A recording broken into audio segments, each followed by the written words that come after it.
સમૂહ લગ્નમાં છેતરપિંડી કરવામાં આવી। વધુ એક મહિલાનો આરોપ, આયોજકોએ નકલી દાગીના અને સિક્કા આપ્યા।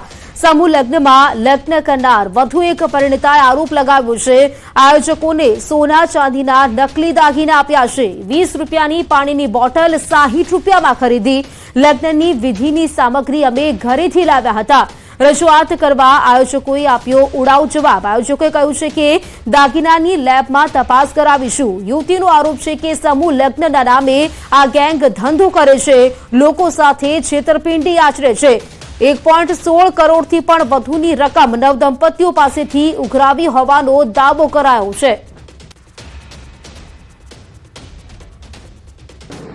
એ લોકોએ અમને સોના ચાંદીની વસ્તુ આપી પણ બધી ખોટી છે।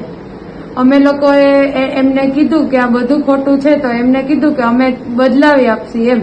તો અમે જામનગરથી રાજકોટ ધક્કો ખાધો। અમે જામનગરના છીએ।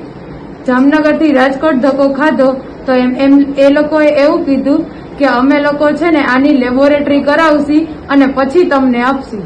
અને અમે બહુ બધા હેરાન થયા છીએ। અમે બધું અમારા ઘરેથી જ લઈને આવવાનું, મહારાજ અમારા ઘરેથી, ખુરશી અમારા ઘરેથી, બાજોટ અમારા ઘરેથી, બધી વિધિની સામગ્રી અમારા ઘરેથી। તો એ લોકોએ કર્યું શું?